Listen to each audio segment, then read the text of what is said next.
Today on Getting Real with the Housewives, Dorinda Medley responds to Vicki Gunvalson trashing Bluestone Manor and why she shouldn't have been on Ultimate Girls Trip. The other girls really were here to play and here to, do all they could and put their pound of flesh. And I don't know, I just don't think she really was interested in it. Plus, Tamra Judge thinks Heather Dubrow is blocking her OC comeback and Erika Jayne can't pay her taxes. We've got that plus so much more on today's Getting Real with the Housewives. Hey guys, Christina Garibaldi here with Us Weekly executive producer Mandy DeCamp, and welcome to another big week of Getting Real with the Housewives. So much going on this week news-wise and so many shows to keep up with.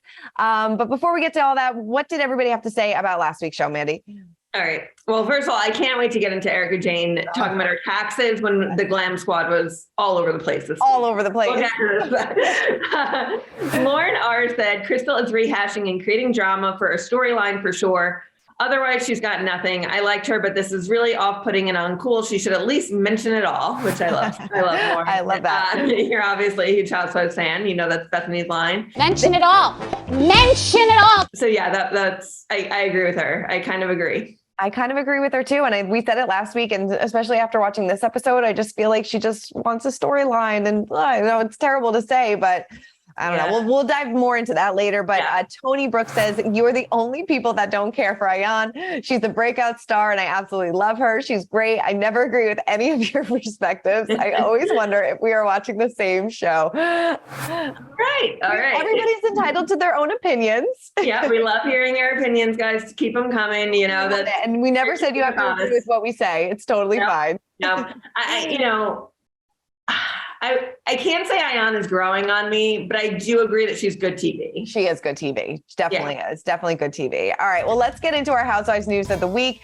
And the drama between Vicki Gunvalson and Dorinda Medley is heating up. So a little backstory. So Vicki responded to Dorinda's comments about her sense of taste amid their ongoing back and forth feud about Bluestone Manor. So Vicki wrote on Instagram, I never said anything bad about her home. I said if it makes her happy, then good. I also said her house is in the middle of nowhere, truth, and it's old, truth. So the feud, which seemingly began on the show, ignited on social media on June 8th when Vicki described, like I said, Bluestone Manor is old. Well, Dorinda fired back saying, well, listen, this is a girl that thinks dancing on dirty tables in a bar at Puerto Vallarta, whatever that place is called, is fun. So, I mean, you can't really have people that don't have taste understand taste. I've seen her house. I don't really do prefabs, but I wouldn't really say anything bad about her house. It's not my taste. Well, I recently caught up with Dorinda and she reacted to Vicki's latest comments and told us why she didn't think Vicki should have been on Ultimate Girls Trip. Take a look. Well, I mean, you're right, because she did say that, she never said anything bad about your home, but she does in the first couple episodes. So, yeah, I know. That we got to back up on that. She says, listen, I don't like the things you're going to like. It's an old house in the middle of nowhere with nothing to do. That sentiment is not positive. Would you say that? No.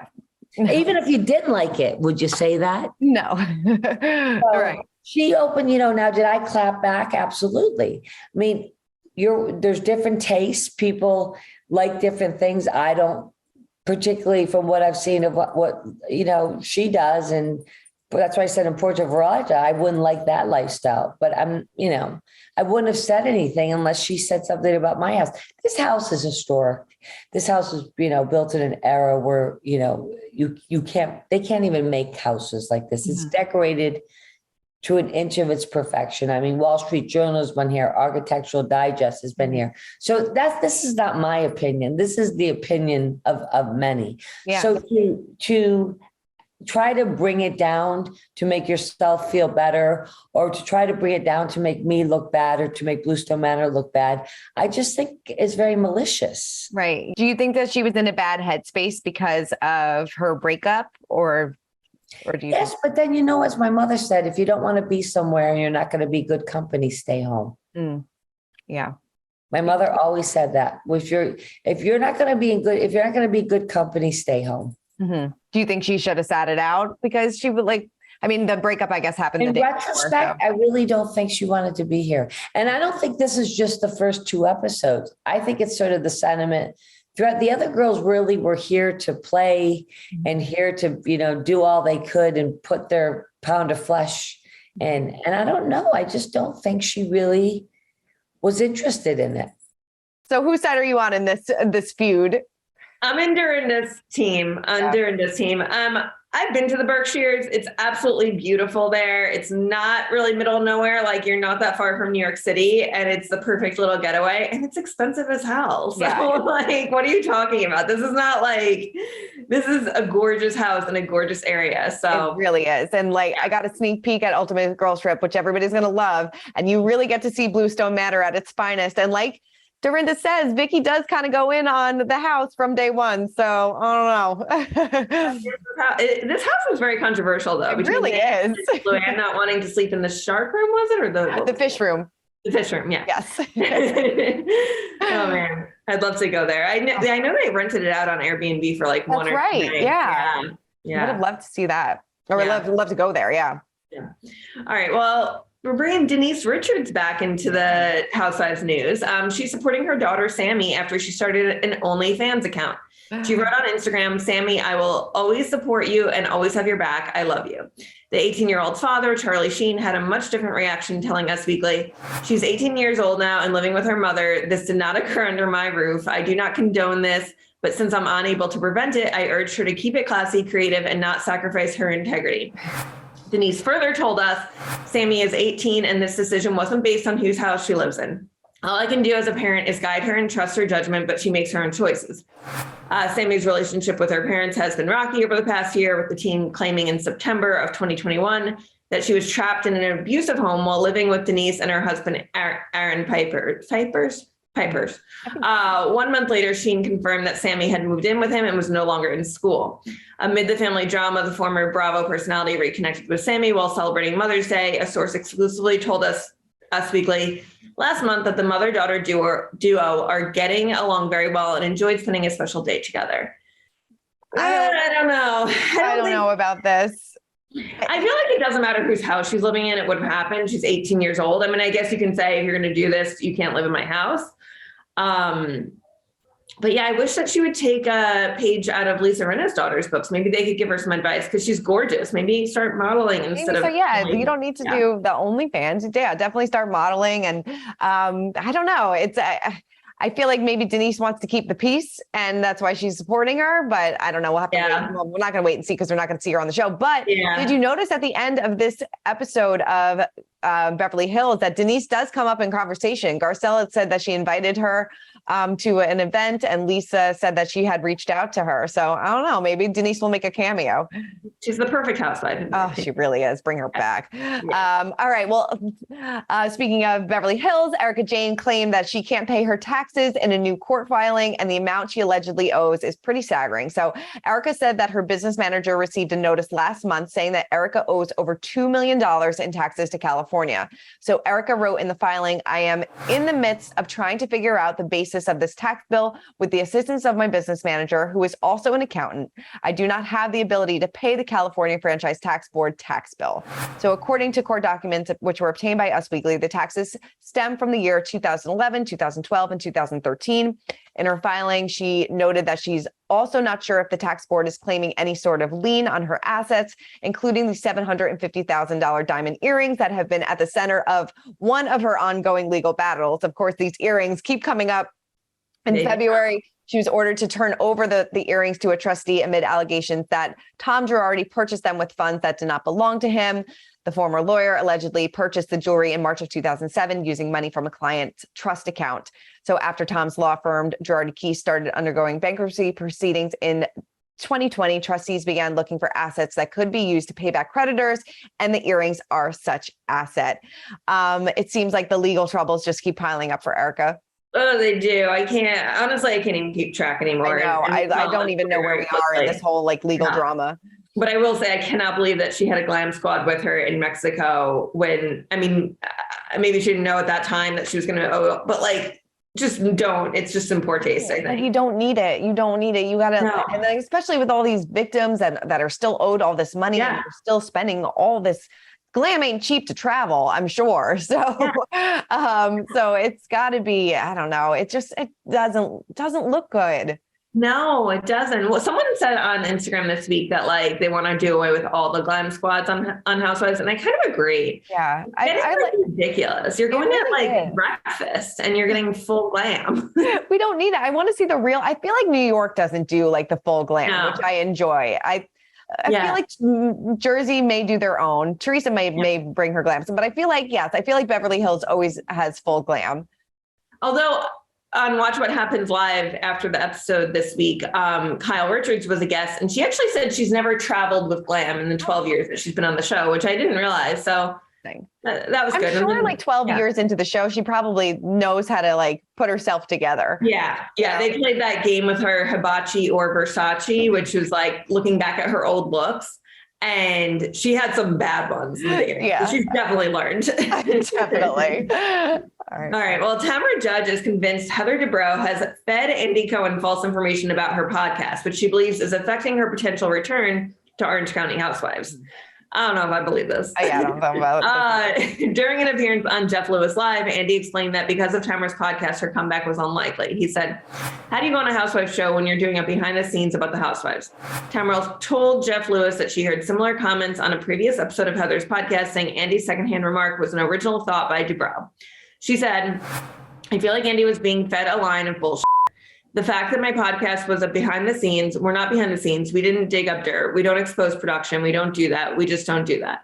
And I feel like somebody's been in his ear telling him that's what we do." Tamara said that she's point blank asked her former boss if he actually listened to her podcast, and he said no. And I said, well, you can't just read headlines expect to believe that. I mean, I do agree with that. I'm not an avid listener of her podcast, so it's hard for me to say whether or not she really gives behind the scenes dirt. I mean, I have read headlines, and they do make it seem that way, but yes. It's like, that's why we want to listen, right? Yeah, but I don't know. I think that they were just done with her. I think so too. I just think that like she kind of just ran out of a storyline and there wasn't really much else to talk about. I don't know. I mean, we see her on Ultimate Girls Trip. Her and Vicki are back, and I don't know. We've talked about OC. I just feel like they just need to kind of rehaul the whole thing. I do too. Yeah. It just, I don't know. They got to find like a core group of women that are actually friends. All right. Well, let's get into our Real Housewives Rewind and started off with Dubai. You know, we see Caroline going on this crazy trip to it. I mean, the Atlantis in Dubai looks absolutely amazing. Yeah. Dubai is gorgeous. Like, I am really enjoying seeing it on the show because I've never been and I'd love to go. No, definitely. And then she talks about freezing her eggs and, you know, possibly having more children with her husband, Sergio. And it doesn't seem like her daughter is all about that. No, that was funny. I mean, she's 46 years old right now. It's but we just saw Diana on Beverly Hills. Yeah. She's a 1-year-old and I think she's 48. Yeah. So it can be done. It can be done. And then, you know, the plastic surgery was a hot topic this episode. And we saw a before and after picture of Sarah, and she does look completely different. Yeah. And it's so funny because before they had that conversation, I was like, she was doing the modeling thing. I was like, she is gorgeous. Yes. And then I was like, oh. Yeah, money can do wonders, right? Yeah. I mean, she looked beautiful before and she looks beautiful now, but it definitely enhanced, I guess. And then we had this big fashion show, which, I mean, she knows how to throw an event, but Caroline decided not to show up to it because she didn't want the drama, which we want the drama. Yeah. I'm so interested in this fashion line because I've never heard of this brand, to be honest. No. Because it's like one of the biggest in the world are maternity brands. And I've been pregnant twice. And same here. And I was always looking for some good maternity brands, but I could never find any. So I just go to Target. So I wish I knew about this when I was pregnant. But... I know. All right. Well, let's break down Beverly Hills and lots going on this episode. Yeah, so Tom Girardi apparently graded the bar, which was interesting. I agree with Garcelle, that's insanity. And now Sutton is going to take the bar, and Erika said that she'll offer to tutor her. This seems like a disaster and seems like something that's never actually going to happen. Never going to happen. I can't tell. Like, sometimes I feel like Erika does want to be friends with Sutton again, and then she realizes, like, no, I hate this person, and we can't be friends. Totally. We also see that Kyle spent a mere $8,500 at the store. No biggie. I love watching their shopping trips. It's one of my favorite parts. And someone said this week, I can't remember, some blogger was like, I want a return to that kind of Housewives. And I agree. I love just seeing them spend their money. I do too. I was waiting for them to tell us how much Dorit spent, how much, we know that Sutton spent $5,000 on the ring, but I wanted to know how much everything was. Give me the totals. I know. That ring also looked like costume jewelry to me. It did. I'm pretty, but yeah, no, but no, we're old school house. We're like, remember when Teresa, like, I think the first episode of Jersey, when she went into that furniture store and spent like hundreds of thousands of dollars. That's what I want. Totally. Teresa doesn't have that anymore, I don't think. No. That could be the problem. They're all in legal trouble about money. That's true. That is true. Let's get to the crystal of it all. Oh, goodness. I mean, I just don't know if Crystal should be in this group. I feel like she's a little younger. Mm-hmm. She doesn't stand her ground like they were saying. And I'm just like, why are you so upset about this? Right. I don't know. I'm like, but I was confused. I'm like, why is she even crying? I'm like, did I miss something? I don't remember what's going on with this anymore. Like, you're still mad about Sutton calling you a liar, and you had 14 friends and now you don't. I need to know more about that. Yeah. If you're one of those 14 friends, please let us know, because I need to know what happened that she lost 14 friends so quickly. Right. 14's a lot. I don't even have 14 friends. I was going to say, who has 14 friends? So that was interesting. I feel like maybe there's something going on, you know, outside of the show with that's making her upset. Yeah, maybe. And it's kind of reflected now on the show because people are getting wind of it, because 14 people in Beverly Hills, everyone knows someone. So they all kind of have different pieces of the story that they're trying to piece together. Mm-hmm. And now she's getting attacked on the show. So I think she's just going through a tough time. Probably. Yeah. It's definitely a tough season for Crystal so far. And then but in her corner is Erika. Yeah. Which, I mean, I just think that she was doing that to get back at Sutton, but we'll see. We'll see. And then Diana versus Sutton. Yeah, I love Diana still going after that bacon eating vegetarian. I love it. You know, I was a true vegetarian for like 14 years, like didn't eat any fish, no. And I used to get so mad when people would be like, oh, but I eat chicken. I'm like, that's a freaking animal. Or like when people would eat fish, I was like, no, that doesn't count. You're eating sushi. Yeah. I totally am on Diana's side. Yeah. Well, I mean, you're not a vegetarian if you're eating bacon. No. But the two of them are like not getting along at all this season. I feel like that. I mean, this was like an intense argument, but I feel like it's going to get even worse. Yeah. Yeah, I agree. Yeah. And then I'm interested to hear more about Diana's book. I'm like, what is this? I have to look. I'd love to know in the comments if people know more about this, because I guess she put out this book and it got a lot of backlash saying that like all these women were call girls and like Lisa Rinna was one of them. Right. I'm like so confused about this, but she shut down that conversation real quick. So fast. Not having it. All right. Well, let's head on over to Atlanta, and we see Drew and Sonia. This has kind of been building up for a few episodes, but the two of them finally kind of go at it. Sonia disinvited Drew to her photo shoot and instead invited Kandi and Kenya. Yeah. I mean, why invite her in the first place if you feel like you're just gonna uninvite her? Whatever. I also looked up the business after, because I was like, what are all these fake businesses? It is a real blog. So basically it seems like a compilation of a ton of mom blogs in one place. Interesting. That wasn't bad, actually. Yeah, not bad. And then we felt for Sheree, obviously last episode when Tyrone stood her up.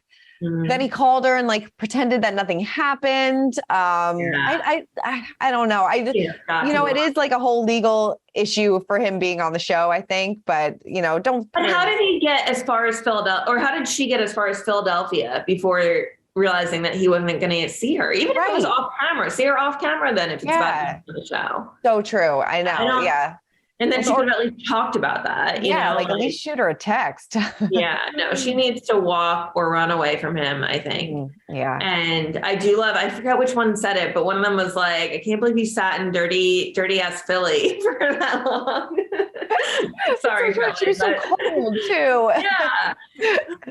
So sad. But at least Marlo was there to cheer her up, gave her a night. And, that was nice to see the two of them kind of bonding over that. And, she had a good night. But I feel like Marlo is definitely starting to earn her peach a little bit more, because she like went off on Kandi and Kenya. She had some choice words for them. No, that was pretty interesting. I can't wait to see how that unfolds next week. Definitely. All right. Well, let's move on to our social spotlight. Who caught our attention on social media? Mine went to Lisa Rinna, because she reposted this clip from Jeopardy where everybody was stumped about who about Beverly Hills. The question came up, Kyle Richards, Lisa Rinna, and Garcelle Bouvet, real? And nobody thought. Yeah, they played that on Watch What Happens this week too. I loved it. So good. Such a good moment. All right, so mine goes, Kyle Richards posted this photo of her daughter, Farrah, with cousin Paris Hilton at the MTV Movie and TV Awards. And I love it. I love that they're like really all friends. I mean, I know they're family, but they're really friends too. Yeah, no, they really are. And they're both beautiful. So beautiful. Gorgeous. I like we said last week, I really wanted more of Paris's wedding in this, but I know, me too. Oh well. And where's Kathy? Where is Kathy? Where is Kathy, you guys? I noticed the second the episode finished last night, and then they were showing next week. Still no Kathy. Still no Kathy. So bizarre. Weird. So weird. All right. Well, that is it for this week's episode of Getting Real with the Housewives. Make sure to keep commenting, keep subscribing. If you want to listen to our full interview with Chanel Ayan and a few other ladies of Dubai, listen to our Getting Real with the Housewives podcast. And Mandy and I will see you next week. Bye. Hey everyone, I'm Christina Garibaldi, the host of Us Weekly Celebrity Coverage. Don't forget to hit subscribe for the latest celebrity news, tips, and video. And for much more content, make sure you head on over to usmagazine.com, the official home of Us Weekly magazine.